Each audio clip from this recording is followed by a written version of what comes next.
নমস্কার, সুপ্রভাত। যাযাবর জুটির আমি অলি আর সাথে সৌরভ। আমাদের বকখালি ট্রিপে সবাইকে স্বাগত। ভোর 4টে ঘুম থেকে উঠে রেডি হয়ে ওই 5:30 নাগাদ আমরা রওনা দিলাম মগরা থেকে।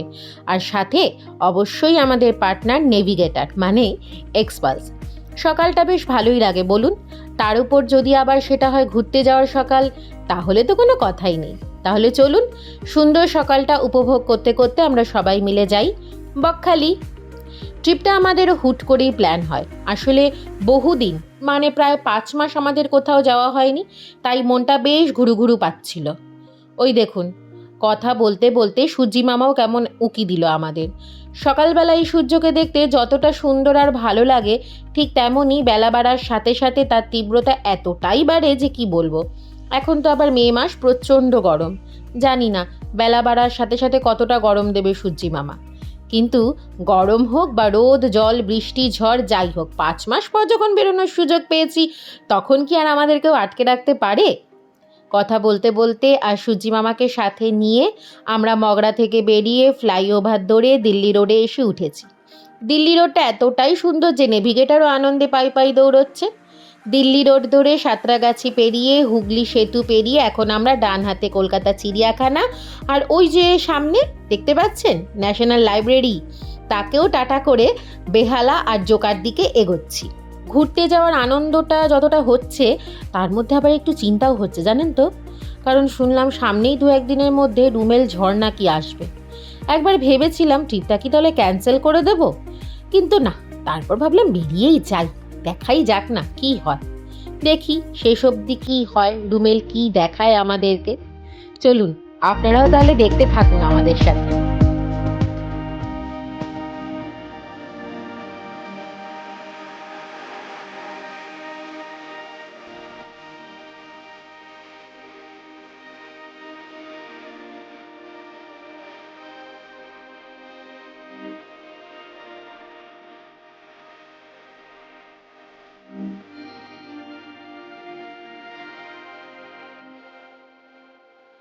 যেতে যেতে রাস্তায় চোখে পড়ল শ্রী স্বামীনারায়ণ মন্দির। এটি খুবই সুন্দর একটা মন্দির, কিন্তু আমরা ভেতরে ঢুকিনি। এই মন্দিরটা গুজরাটের স্বামীনারায়ণ সম্প্রদায়ের স্বামীনারায়ণ সংস্থার একটি হিন্দু মন্দির। এটা দক্ষিণ কলকাতার আমতলার কাছে বিষ্ণুপুর থানার অন্তর্গত। এখানে নাকি আগে ছিল কালীঘাট ফলতা রেলওয়ের 14 নম্বর হল স্টেশন। 2014 সালে এটি পূজা অর্চনার মাধ্যমে উদ্বোধন হয়। কথায় আছে নাকি ভগবান স্বামীনারায়ণ একসময় নীলকান্ত বর্ণী রূপে বঙ্গোপসাগরে সাগরদ্বীপে হিন্দুদের তীর্থভূমি কপিলমুনির আশ্রম দর্শনের জন্য এই স্থান অতিক্রম করে যান। এই মন্দিরটা বিশ্বের 5টা মহাদেশের বিভিন্ন স্থানে প্রতিষ্ঠিত 44টি মন্দিরের অন্যতম। যদিও সবটাই আমার শোনা, কোথাও কিছু ভুল হয়ে থাকলে অবশ্যই আপনারা ইনফরমেশনটা কিন্তু জানাতে ভুলবেন না। দেখুন, গল্প করতে করতে আমরা বেহালা, জোকা, সরিষা সব পেরিয়ে ডায়মন্ড হারবার রিভার সাইডে চলে এলাম। এখানে বেশ কিছুক্ষণ সময় কাটাবো, কারণ সেই যে ভোরবেলা বেরিয়েছি কিচ্ছু খাওয়া হয়নি, বড্ড খিদে পেয়েছে। তাই এখন বাজে 9:30, ব্রেকফাস্টটা আমরা করব। তাই আমরা একটা দোকান থেকে পরোটা রুটি নিয়ে সোজা নদীর পাড়ে বসে ব্রেকফাস্ট করলাম। দেখুন কি সুন্দর লাগছে না। এরপর ব্রেকফাস্ট সেরে ডায়মন্ড হারবার থেকে আবার রওনা দিলাম আমরা সামনের দিকে। দেখুন লেখা আই লাভ ডায়মন্ড হারবার। এবার সাথে নিলাম ডান হাতে হুগলি নদীকে। দেখুন নদী আর নীল আকাশ আর সবুজ গাছপালা সবাই মিলে যেন প্রকৃতিকে অন্য একটা রূপ দিয়েছে। কি যে অপূর্ব লাগছে চারপাশটা দেখতে। আর আকাশটাকে না আজকে বেশ মাঝে মধ্যে ওই শরতের আকাশ বলে মনে হচ্ছে না। আর গরমটাও না এবার বাড়ছে ভীষণ আস্তে আস্তে। চলুন দেখি আমরা আকাশটাকে মন ভরে।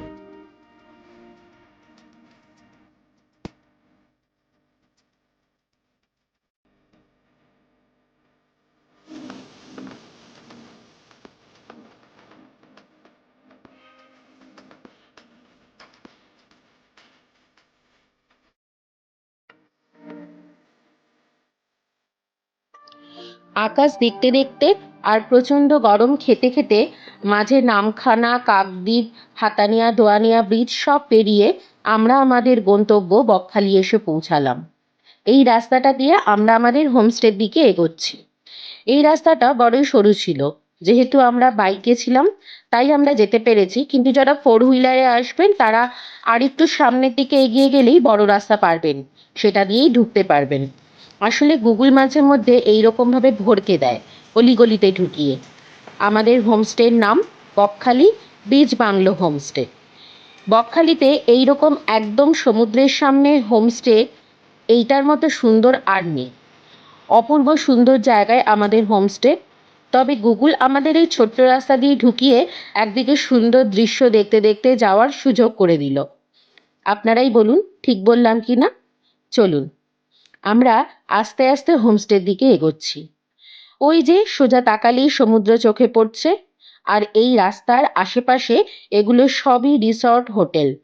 তবে আমাদেরটা একদম সমুদ্রের পাড়ে। সমুদ্র যেন এবার হাতছানি দিচ্ছে। সামনে নীল আকাশ, আর আস্তে আস্তে সমুদ্রটা যেন সামনে আসছে। আমরা প্রায় 12টা নাগাদ এসে পৌঁছালাম বকখালি বিচ বাংলো হোমস্টেতে। আমাদের আজকের গন্তব্যে আমরা পৌঁছে গেলাম।